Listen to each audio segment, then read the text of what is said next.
दोस्तों, welcome to online education planet. तो आज हम करेंगे क्लास 11 ज्योग्राफी का chapter number 8 composition and structure of atmosphere के एमसीक्यू।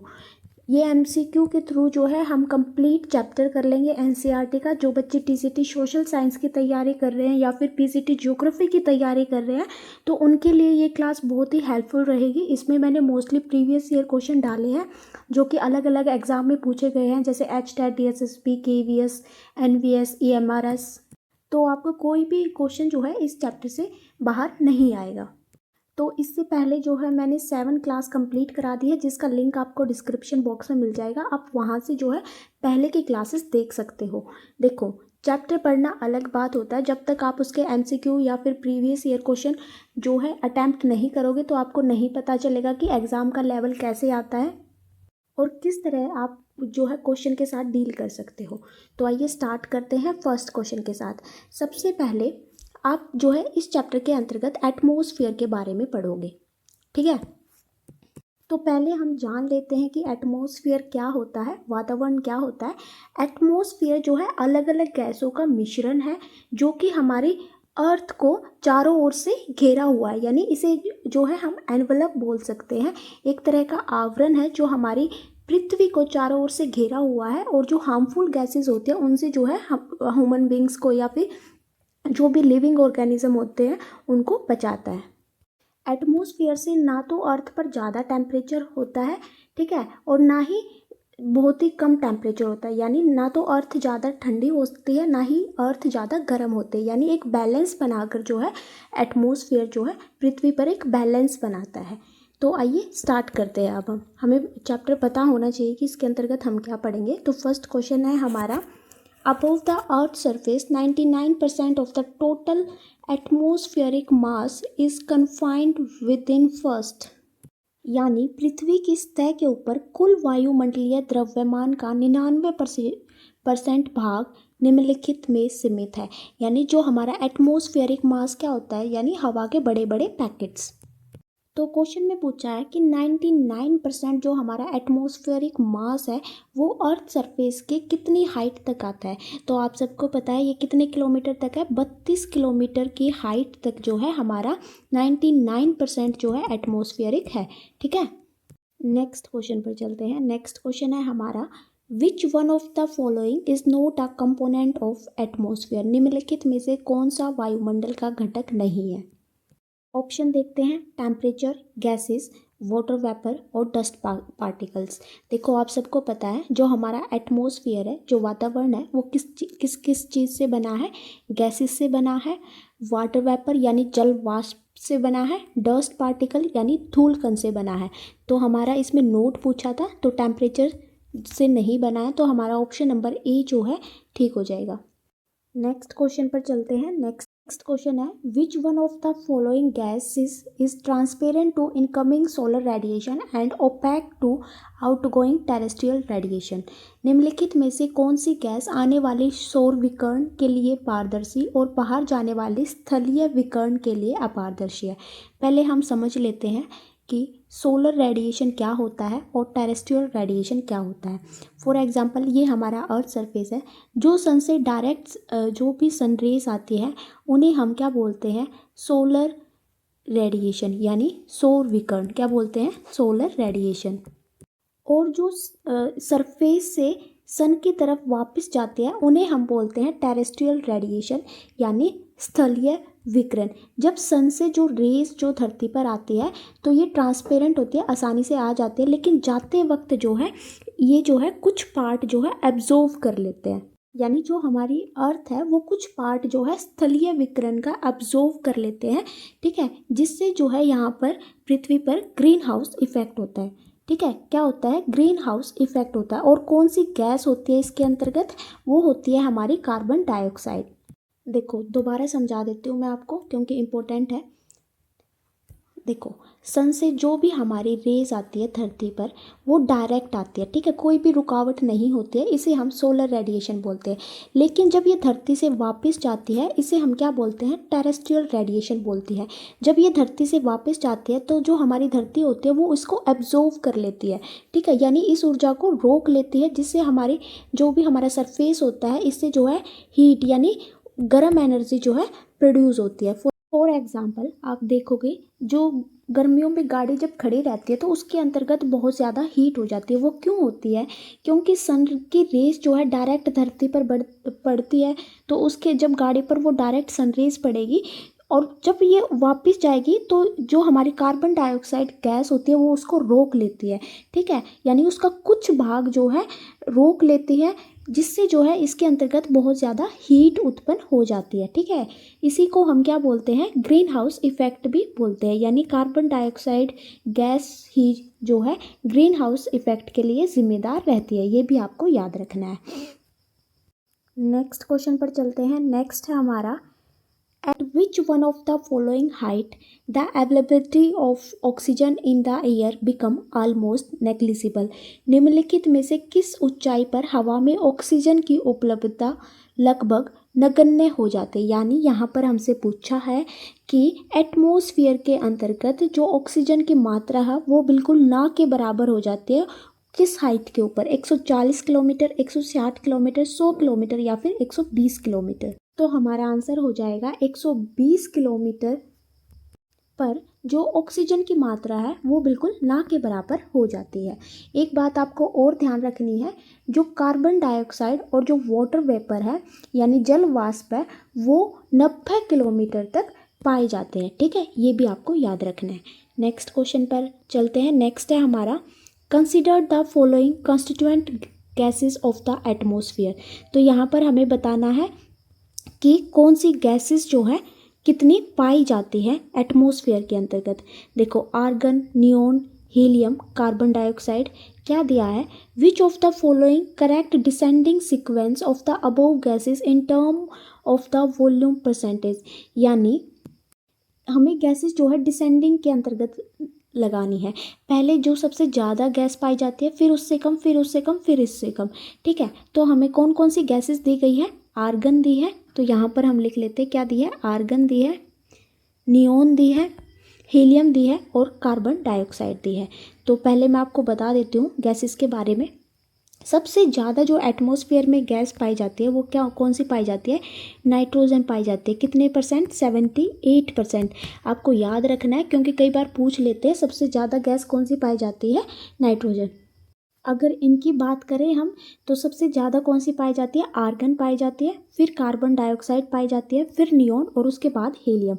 यानी क्या हो जाएगा, 1 4 2 और 3, 1 4 2 3, यानी ऑप्शन नंबर 2 जो है हमारा आंसर हो जाएगा। ये आपको याद रखना है। तो एक बार मैं आपको कंप्लीट करा देती हूँ। देखो, जो हमारा एटमॉस्फेयर है सबसे ज़्यादा गैस कौन सी पाई जाती है, नाइट्रोजन, फिर ऑक्सीजन 21%, फिर आर्गन, फिर कार्बन डाइऑक्साइड, नियोन, हीलियम और मीथेन। आपको गैसेस पता होनी चाहिए और 3 गैसेस आप याद कर लेना। नाइट्रोजन कितनी पाई जाती है, 78%, ऑक्सीजन 21% और आर्गन 0.9%। नेक्स्ट क्वेश्चन पर चलते हैं। नेक्स्ट क्वेश्चन है हमारा, which of the following is correctly sequenced in the descending order of their percentage in air. निम्नलिखित में से कौन सा हवा में उनके प्रतिशत के अवरोही क्रम में सही ढंग से अनुक्रमित है। तो अभी हमने किया है, तो क्या होगा, ऑक्सीजन नाइट्रोजन तो नहीं होगी, सबसे ज़्यादा कौन सी पाई जाती है, नाइट्रोजन, यानी ऑप्शन नंबर सी एक ही में है, नाइट्रोजन, ऑक्सीजन, आर्गन और कार्बन डाइऑक्साइड, यानी ऑप्शन नंबर सी हमारा आंसर हो जाएगा। नेक्स्ट है, ozone layer is found abundantly within which one of the following height from the earth surface. Ozone परत पृथ्वी की सतह से निम्नलिखित में से किस ऊंचाई पर प्रचुर मात्रा में पाई जाती है। तो यहाँ पर पूछा है कि जो ओजोन लेयर है वो सबसे ज़्यादा कौन सी हाइट पर पाई जाती है, 15 किलोमीटर से 60 किलोमीटर, 22 किलोमीटर से 37 किलोमीटर, 7 किलोमीटर से 37 किलोमीटर या फिर 10 किलोमीटर से 50 किलोमीटर, यानी हमारा आंसर हो जाएगा option number D. Ozone layer है वो जो है यूवी रेज को, यानी जो अल्ट्रा वायलेट रेज होती है उसको एब्जॉर्व करती है, यानी ओजोन लेयर जो है फिल्टर की तरह काम करती है। नेक्स्ट क्वेश्चन पर चलते हैं। नेक्स्ट है हमारा, with reference to water vapour which of the following statement is are correct. हमें बताना है कि जल वाष्प के बारे में कौन सी स्टेटमेंट जो है ठीक है। तो फर्स्ट है, it is a gas the amount of which decrease with altitude, यानी यह एक गैस है और जैसे जैसे हाइट बढ़ती है उसके साथ जो है इसकी अमाउंट जो है डिक्रीज होती है। तो बिल्कुल ठीक है, ऊंचाई के साथ जो है ये डिक्रीज होती है यानी कम होती है। तो फर्स्ट ऑप्शन हमारा ठीक हो जाएगा। नेक्स्ट है, its percentage is maximum at the poles, यानी ये जो है पोल्स पर यानी ध्रुव पर सबसे ज़्यादा पाई जाती है।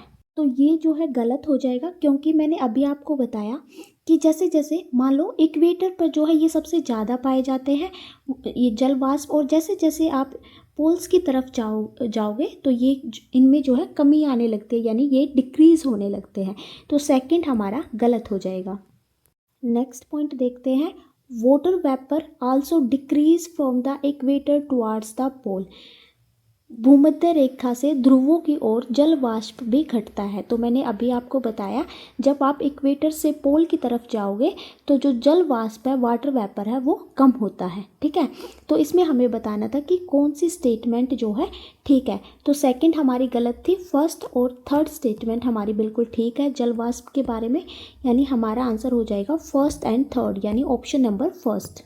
एक चीज़ और याद रखनी है आपको वाटर वेपर के बारे में, यानी जल वाष्प के बारे में, जो हमारा वार्म ट्रॉपिकल एरिया होते हैं यानी जो गर्म इलाके होते हैं वहाँ पर जो जल वाष्प है वो 4% तक पाए जाते हैं। ठीक है, लेकिन जो ड्राई एरिया होते हैं और जो ठंडे एरिया होते हैं, कोल्ड एरिया होते हैं, वहाँ पर 1% से भी कम जो है जल वाष्प पाए जाते हैं। ठीक है, ये स्टेटमेंट आपको याद रखनी है, शायद क्या पता पूछ ले। नेक्स्ट क्वेश्चन पर चलते हैं। Next, read the following statement and select the correct answer using the code given below. यहाँ पर हमें जो है करेक्ट स्टेटमेंट बतानी है। तो क्या दिया है, troposphere height of 8 kilometre near the poles and about 18 kilometre at the equator, यानी जो ट्रोपोस्फियर यानी जो क्षोभ मंडल है उसकी जो है ध्रुव पर जो हाइट होती है पोल्स पर वो 8 किलोमीटर होती है और इक्वेटर पर 18 किलोमीटर होती है। तो ये बिल्कुल ठीक है। नेक्स्ट स्टेटमेंट देखते हैं, the height of the troposphere is higher at the equator than on the poles, यानी जो इक्वेटर पर हाइट है वो अधिक होती है पोल्स के मुकाबले। तो अभी हमने पढ़ा जो हमारी इक्वेटर पर हाइट होती है ट्रोपोस्फियर की वो 18 किलोमीटर होती है और पोल्स पर कितनी होती है 8 किलोमीटर होती है, यानी ध्रुव पर 8 किलोमीटर होते हैं। तो ये स्टेटमेंट भी सेकंड हमारी बिल्कुल ठीक हो जाएगी। और इसकी जो एवरेज हाइट होती है वो कितनी होती है 13 किलोमीटर होती है। आपको ये फैक्ट याद करने पड़ेंगे क्योंकि ये प्रीवियस ईयर क्वेश्चन है। नेक्स्ट है, the highest amount of dust and water vapour is found in troposphere, यानी सबसे ज़्यादा जो जल वाष्प है और जो डस्ट है यानी धूल कण है वो सबसे ज़्यादा क्षोभ मंडल में पाए जाते हैं। तो थर्ड स्टेटमेंट भी हमारी बिल्कुल ठीक हो जाएगी। नेक्स्ट है, क्षोभ मंडल की औसत ऊंचाई 13 किलोमीटर, मैंने अभी बताई। जो एवरेज हाइट है वो कितनी है 13 किलोमीटर है।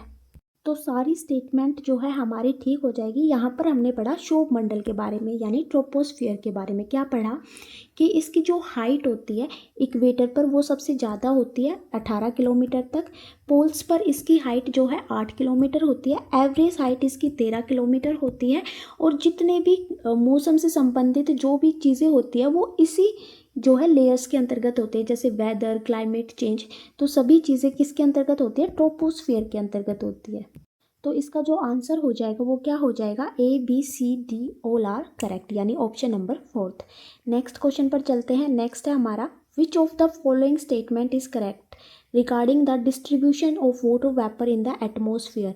इसमें हमें बताना है कि कौन सी स्टेटमेंट ठीक है जल वाष्प के बारे में। ठीक है, तो क्या दी है, water vapour content in the atmosphere is lowest near the equator, वायुमंडल में जल वाष्प की मात्रा भूमध्य रेखा के पास सबसे कम होती है। तो ये हमारा गलत हो जाएगा। मैंने बताया जो वाटर वेपर होता है जल वाष्प होता है वो हाइट के साथ कम होता जाता है, यानी इक्वेटर पर क्या होता है ज़्यादा होता है। तो फर्स्ट स्टेटमेंट हमारी गलत हो जाएगी। नेक्स्ट है, most of the water vapour are found in stratosphere, अधिकांश जो जल वाष्प है वो समताप मंडल में पाई जाती है। ये स्टेटमेंट भी हमारी गलत हो जाएंगी, क्योंकि सबसे ज़्यादा जो जल वाष्प है वो कहाँ पर पाए जाते हैं, ट्रोपोस्फियर के अंतर्गत पाए जाते हैं, यानी क्षोभ मंडल के अंतर्गत पाए जाते हैं। तो दोनों ही स्टेटमेंट हमारी गलत हो जाएगी। तो आंसर हमारा हो जाएगा नाइदर फर्स्ट और नाइदर सेकेंड। ठीक है, नेक्स्ट क्वेश्चन पर चलते हैं। In the troposphere, the temperature decrease at the rate of 1 degree Celsius for every dash. क्षोभ मंडल में तापमान प्रत्येक डैश के लिए 1 डिग्री सेल्सियस की दर से कम होता है। तो यहाँ पर हमसे पूछा है कि हमारा जो ट्रोपोस्फियर है उसमें जो 1 डिग्री टेम्परेचर जो कम होता है वो कितने मीटर की हाइट पर होता है। 100 मीटर, 135 मीटर, 150 मीटर या फिर 165 मीटर। तो हमारा आंसर हो जाएगा ऑप्शन नंबर डी। बहुत ही इंपॉर्टेंट है, याद रखना है। यानी जो हमारा टेम्परेचर है वो डिक्रीज हो जाता है 1 डिग्री सेल्सियस हर 165 मीटर की हाइट पर, और इसी को हम क्या बोलते हैं, नॉर्मल लैप्स रेट। क्या बोलते हैं, नॉर्मल लैप्स रेट। ठीक है, नेक्स्ट क्वेश्चन पर चलते हैं। नेक्स्ट है हमारा identify the layer of the earth atmosphere with this statement. यहाँ पर हमें कुछ स्टेटमेंट दी गई है और हमें बताना है कि वो कौन सी लेयर के अंतर्गत है। ठीक है, कौन सी परत के अंतर्गत है। One important features of it that it contain a layer of ozone gas. उसकी एक महत्वपूर्ण विशेषता यह है कि इसमें ओजोन गैस की एक परत होती है। तो क्षोभ मंडल में पाई जाती है, यानी ट्रोपोस्फियर में पाई जाती है ओजोन गैस, स्ट्रेटोस्फियर में, मिजोस्फियर में या फिर थर्मोस्फियर में। तो जो हमारी ओजोन गैस है वो किस में पाई जाती है, स्ट्रेटोस्फियर में, यानी समताप मंडल के अंतर्गत जो है हमारी ओजोन गैस पाई जाती है जो यूवी रेज को एब्जॉर्व करती है। और जो स्ट्रेटोस्फियर की हाइट होती है वो कितनी होती है, 50 किलोमीटर। याद रखना है, सभी की हाइट कितनी होती है, 50 किलोमीटर। और जो ट्रोपोस्फियर और स्ट्रेटोस्फियर को अलग करते हैं, यानी क्षोभ मंडल और समताप मंडल को जो अलग करती है उसको हम क्या बोलते हैं, ट्रोपोपॉज बोलते हैं। क्या बोलते हैं, ट्रोपोपॉज। ट्रोपोपॉज, ये भी आपको याद रखना है। ठीक है, स्पेलिंग गलत हो गई, जज मत करना। नेक्स्ट क्वेश्चन पर चलते हैं। नेक्स्ट है हमारा given below are two statement दी गई है हमें। क्या पहली दी गई है, stratosphere layer of the atmosphere is preferred to flying aeroplanes. वायुमंडल की समताप मंडल परत में हवाई जहाज उड़ाने के लिए बेहतर है। या फिर stratosphere layer is relatively stable and characteristic bye vertical movement of air. समताप मंडल परत अपेक्षाकृत स्थिर है और हवा की ऊर्ध्वाधर गति द्वारा इसकी विशेषता है। तो ये बिल्कुल ठीक हो जाएगा, क्योंकि जो भी क्लाइमेट से रिलेटेड बातें होती है वो हमारी ट्रोपोस्फियर यानी क्षोभ मंडल के अंतर्गत पाई जाती है। स्ट्रेटोस्फियर में जो हमारा आसमान होता है वो बिल्कुल क्लियर होता है, इसलिए वो हवाई जहाज उड़ाने के लिए बहुत ही बेहतर है। ठीक है, तो दोनों स्टेटमेंट हमारी बिल्कुल ठीक हो जाएगी, यानी both A and R correct, यानी option number C. Next question पर चलते हैं। नेक्स्ट है हमारा In the context of the mesosphere, which of the following statement is not correct? मध्य मंडल के संदर्भ में निम्नलिखित में से कौन सा कथन सही नहीं है। यहाँ पर हमें बताना है कि कौन सा गलत है। देखो, किसके बारे में पढ़ेंगे, मिजोस्फियर के बारे में, यानी मध्य मंडल के बारे में। It is directly above the stratosphere. ये बिल्कुल स्ट्रेटोस्फियर के यानी समताप मंडल के ठीक ऊपर है, बिल्कुल ठीक हो जाएगा। सबसे नीचे कौन सी होती है, ट्रोपोस्फियर यानी क्षोभ मंडल। फिर क्या होती है, स्ट्रेटोस्फियर यानी समताप मंडल। फिर क्या होती है, मिजोस्फियर। ठीक है, it is the third layer of the atmosphere. ये तीसरी परत है। Meteorites burn up in this layer on entering from space, यानी अंतरिक्ष से प्रवेश करने पर उल्का पिंड इस परत में जल जाते हैं। बिल्कुल ठीक है। नेक्स्ट है, within the mesosphere temperature increase with increasing height. मध्य मंडल के भीतर ऊंचाई बढ़ने के साथ तापमान बढ़ता है। तो ये हमारी गलत हो जाएगी। इसके अंतर्गत हमें जो है गलत बताना था, तो कौन सी हो जाएगी, ऑप्शन नंबर फोर्थ, यानी मिजोस्फियर के मध्य मंडल के अंतर्गत जो है हमारी हाइट बढ़ने पर टेम्परेचर जो है कम होता है, यानी ऑप्शन नंबर फोर्थ जो है ठीक हो जाएगा। यहाँ पर जो टेम्परेचर होता है वो -100 डिग्री सेल्सियस तक पहुँच जाता है। ठीक है, तो आप देख सकते हो कितनी ठंडी जो है ये लेयर होगी, और इसकी जो हाइट होती है वो 80 किलोमीटर तक होती है मेसोस्फीयर के। यानी मेसोस्फीयर के बारे में हमने क्या क्या पढ़ा है कि ये जो है स्ट्रेटोस्फीयर के ऊपर है, तीसरी लेयर है, और इसमें जो उल्का पिंड होते हैं वो जो स्पेस के अंतर्गत ही जल जाते हैं, ठीक है। और जब हाइट बढ़ने के साथ साथ जो है हमारा टेम्परेचर जो है कम होता है, ठीक है। नेक्स्ट क्वेश्चन पर चलते हैं। नेक्स्ट है हमारा which among the following is the coldest of the atmosphere layer. निम्नलिखित में से कौन सी वायुमंडल परतों में सबसे ठंडी है? तो मैंने अभी बताई कौन सी है, मेसोस्फियर, यानी ऑप्शन नंबर फर्स्ट। यहाँ पर जो टेम्परेचर है वो -100 डिग्री सेल्सियस तक पहुँच जाता है, इसलिए ये सबसे ठंडी लेयर है। नेक्स्ट क्वेश्चन पर चलते हैं। नेक्स्ट है हमारा which of the following statement concerning the atmosphere of the earth is correct. यहाँ पर हमें बताना है कि कौन सी जो है स्टेटमेंट करेक्ट है वातावरण को लेकर। तो देखते हैं। फर्स्ट स्टेटमेंट है in the stratosphere temperature increase with altitude. इसमें बोला है कि स्ट्रेटोस्फियर के अंतर्गत यानी समताप मंडल के अंतर्गत जो है टेम्परेचर जो है इंक्रीज होता है हाइट के साथ, यानी हाइट बढ़ेगी तो टेम्परेचर भी बढ़ेगा। ये बिल्कुल ठीक है, समताप मंडल के अंतर्गत जो है टेम्परेचर जो है इंक्रीज होता है, तो फर्स्ट स्टेटमेंट हमारी ठीक है। नेक्स्ट है इन the mesosphere temperature decrease with altitude. Mesosphere के अंतर्गत जो है हाइट के साथ जो है टेम्परेचर डिक्रीज होता है, हमने अभी पढ़ा है, तो सेकंड भी हमारी ठीक है।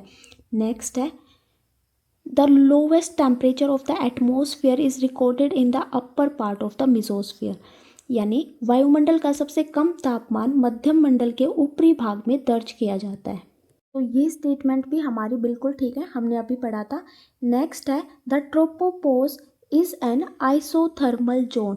यानी ट्रोपोपॉज एक समतापी क्षेत्र है, तो ये स्टेटमेंट भी हमारी ठीक हो जाएगी। लेकिन इसको हम समझ लेते हैं आइसोथर्मल जोन क्या होता है। देखो आइसोथर्मल जोन वो होता है जहाँ पर आपका हाइट के साथ जो है टेम्परेचर नहीं बढ़ता, यानी टेम्परेचर जो है कांस्टेंट रहता है, स्थिर रहता है। तो ये वो कौन सा जोन होगा जहाँ पर हाइट के साथ जो है टेम्परेचर स्थिर रहता है, उसे हम आइसोथर्मल जोन बोलते हैं, और वो कौन सा है, ट्रोपोस्फियर है।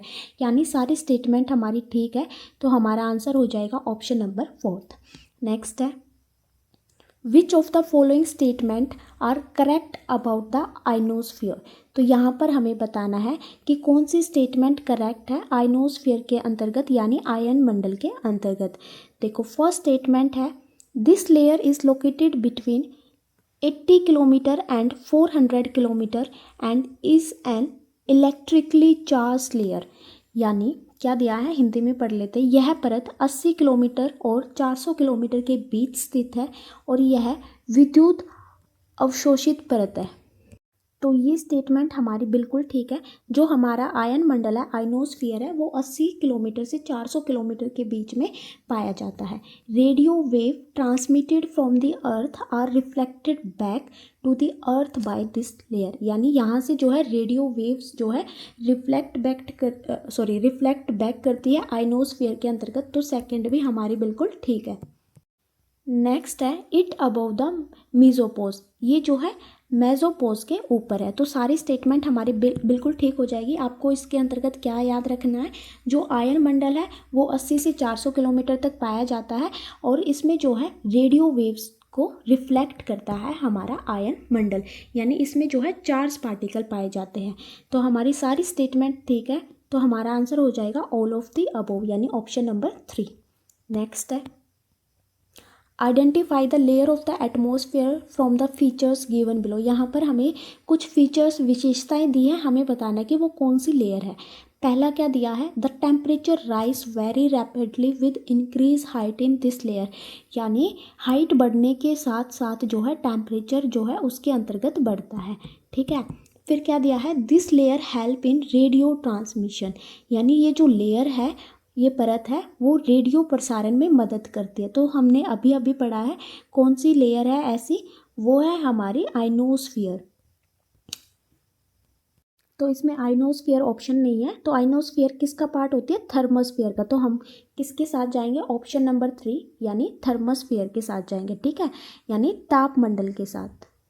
नेक्स्ट क्वेश्चन पर चलते हैं। नेक्स्ट है हमारा in which one of the following layers of atmosphere temperature decrease with increasing altitude, यानी जब हाइट बढ़ती है तो किस लेयर के अंतर्गत जो टेम्परेचर है वो डिक्रीज होता है, यानी हाइट बढ़ने के साथ जो है टेम्परेचर डिक्रीज होता है। किसके अंतर्गत होता है? एक्सोस्फियर के अंतर्गत होता है, यानी बृहयी मंडल के अंतर्गत, थर्मोस्फियर के अंतर्गत यानी तापमंडल के अंतर्गत, स्ट्रेटोस्फियर समताप मंडल, या फिर मिसोस्फियर या फिर मध्य मंडल। तो दो लेयर के अंतर्गत होता है, एक हमारा होता है मिसोस्फियर और एक हमारा होता है ट्रोपोस्फियर यानी क्षोभ मंडल के अंतर्गत। तो हमारा इसमें आंसर क्या हो जाएगा? Option number D. Next question पर चलते हैं। नेक्स्ट है हमारा which of the following are sequentially arranged. यहाँ पर जो है हमें अरेंज करना है। देखो आप सबको पता है एटमोसफियर के अंतर्गत कितने लेयर है? 5 लेयर है, ठीक है। देखो क्या दिया है? स्ट्रेटोस्फियर, स्ट्रेटोपोज या फिर ट्रोपोस्फियर। तो ये हमारी गलत हो जाएगी, क्योंकि ट्रोपोस्फियर के ऊपर क्या होता है? हमारा स्ट्रेटोस्फियर यानी क्षोभ मंडल के ऊपर क्या होता है? समताप मंडल। तो फर्स्ट तो हमारा गलत हो जाएगा। नेक्स्ट है स्ट्रेटोपोज, मिसोस्फियर और मिसोपोज। तो ये बिल्कुल ठीक हो जाएगी। स्ट्रेटोपोज फिर मिसोस्फियर फिर मिसोपोज होता है, ठीक है। फिर मिसोस्फियर, मिसोपोज और फिर थर्मोस्फियर। तो बी और सी हमारा ठीक हो जाएगा, यानी ऑप्शन नंबर सी। यानी सबसे पहले क्या होता है? हमारा ट्रोपोस्फियर यानी क्षोभ मंडल, ट्रोपोस्फियर। फिर हमारा होता है ट्रोपोपोज, ठीक है। उसके बाद होता है स्ट्रेटोस्फियर, फिर स्ट्रेटोपोज, फिर मिसोस्फियर, फिर मिसोपोज, फिर थर्मोस्फियर और उसके बाद जो है एक्सोस्फियर। नेक्स्ट क्वेश्चन पर चलते हैं। नेक्स्ट है हमारा, नेक्स्ट है which layer of the atmosphere x tends between 50 kilometre and 80 kilometre. वायुमंडल की कौन सी परत 50 किलोमीटर से 80 किलोमीटर के बीच फैली हुई है? तो यहाँ पर हमें बताना है कि कौन सी लेयर जो है 50 से 80 किलोमीटर के बीच में है। देखो सबसे पहला है मिसोस्फियर यानी मध्यम मंडल, यही हमारा आंसर हो जाएगा। जो मिसोस्फियर है वो 50 से 80 किलोमीटर तक फैली है। सबसे नीचे क्या है? ट्रोपोस्फियर, जिसकी एवरेज हाइट कितनी है? 13 किलोमीटर तक है। उसके बाद है स्ट्रेटोस्फियर यानी समताप मंडल, जो कि 50 किलोमीटर तक फैला है। इसके बाद है मिसोस्फियर जो 50 से लेके 80 किलोमीटर तक फैला है, और यही हमारा आंसर हो जाएगा। इसके बाद है थर्मोस्फियर जो 80 से लेके 400 किलोमीटर तक फैला है, ठीक है। और सबसे अपर मोस्ट लेयर हमारी हो जाएगी एक्सोस्फियर। नेक्स्ट क्वेश्चन पर चलते हैं। नेक्स्ट है हमारा ozone layer absorbing ultraviolet radiation exist in which of the atmospheric layers. यानी जो ओजोन लेयर है वो अल्ट्रावायलेट यानी यूवी रेज को जो है एब्जॉर्व कर लेती है, वो कौन सी लेयर के बीच में पाई जाती है? सॉरी, कौन सी लेयर में पाई जाती है? तो ये क्वेश्चन शायद रिपीट हो गया। तो ये समताप मंडल यानी स्ट्रेटोस्फियर के अंतर्गत पाई जाती है। नेक्स्ट है stratosphere extend up to height of 10 kilometre. मैंने अभी बताया जो हमारा समताप मंडल है वो कहाँ तक पाया जाता है? 50 किलोमीटर तक, यानी ऑप्शन नंबर फर्स्ट। नेक्स्ट है the weather layer of the atmosphere, वायुमंडल की मौसम परत है। तो वायुमंडल सारी जो मौसमी घटनाएं होती है वो वायुमंडल की कौन सी परत के अंतर्गत होती है? क्षोभ मंडल के अंतर्गत यानी ट्रोपोस्फियर के अंतर्गत। तो हमारा आंसर हो जाएगा ऑप्शन नंबर सी। आइनोस्फियर के अंतर्गत क्या होता है? रेडियो वेव्स रिफ्लेक्ट होती है, ठीक है, याद रखना है। स्ट्रेटोस्फियर यानी समताप मंडल के अंतर्गत क्या होता है? ये एरोप्लेन के लिए मतलब सूटेबल होता है, क्योंकि यहाँ पर मौसम जो है बिल्कुल साफ रहता है। नेक्स्ट क्वेश्चन पर चलते हैं। नेक्स्ट है हमारा the normal lapse rate in troposphere is. क्षोभ मंडल में सामान्य ताप ह्रास दर है। तो नॉर्मल लैप्स रेट बतानी है हमें। क्या थी ट्रोपोस्फियर के अंतर्गत हमारी नॉर्मल लैप्स रेट? यानी हर 1 किलोमीटर पर जो है 6.5 डिग्री सेल्सियस टेम्परेचर जो है डिक्रीज़ हो जाएगा, ठीक है। तो 1 किलोमीटर में कितने मीटर होते हैं? 1000 मीटर में, क्योंकि आंसर हमारा 1000 मीटर के अंतर्गत दे रखा है। तो हमारा आंसर हो जाएगा ऑप्शन नंबर 3। नेक्स्ट क्वेश्चन पर चलते हैं। नेक्स्ट है name the atmospheric layer has the following characteristic. तो यहाँ पर हमें बताना कि कौन सी परत की जो है विशेषताएं बताई गई है। फर्स्ट है हमारा this layer extend to a height of about 440 kilometre. तो मैंने अभी बताया था 440 किलोमीटर की लंबाई कौन सी लेयर के अंतर्गत आती है, थर्मोस्फीयर के अंतर्गत। ठीक है, नेक्स्ट है, in this layer temperature rises dramatically reaching up to 1480 degree Celsius. इस परत में तापमान नाटकीय रूप से बढ़कर 1480 डिग्री सेल्सियस तक पहुंच जाता है। यानी इस लेयर के अंतर्गत जो है टेम्परेचर 1480 डिग्री तक पहुंच जाता है, यानी बहुत ज़्यादा बढ़ जाता है। This is due to the fact that the gas molecule in this layer absorb the X-ray and ultraviolet radiation of the sun. ऐसा इसलिए होता है क्योंकि इस परत में मौजूद गैस के अणु सूर्य की एक्सरे और पराबैंगनी विकिरण को अवशोषित कर लेते हैं। नेक्स्ट है, it protect earth from meteors and satellite as its high temperature burn up nearly all the debris coming toward the earth। यह पृथ्वी को उल्काओं और उपग्रहों से बचाता है क्योंकि इसका उच्च तापमान पृथ्वी की ओर आने वाले लगभग सारे मलबे को जला देता है। तो ये सारी जो है कैरेक्टरिस्टिक जो भी विशेषताएं हैं वो किसके बारे में दी गई है, थर्मोस्फीयर के बारे में दी गई है। तो हमारा आंसर क्या हो जाएगा, थर्मोस्फीयर, यानी ऑप्शन नंबर फर्स्ट ही हमारा आंसर हो जाएगा। नेक्स्ट पर चलते हैं। नेक्स्ट है हमारा, which of the following is the highest layer of the atmosphere. तो सबसे हाइएस्ट यानी उच्चतम लेयर कौन सी है एटमोसफियर की, यानी एक्सोस्फियर, यानी इसे क्या बोलते हैं, बृहयी मंडल। तो यहाँ पर हमारा चैप्टर ख़त्म होता है। अगर आपको वीडियो पसंद आए तो please like, share and comments. Thank you so much.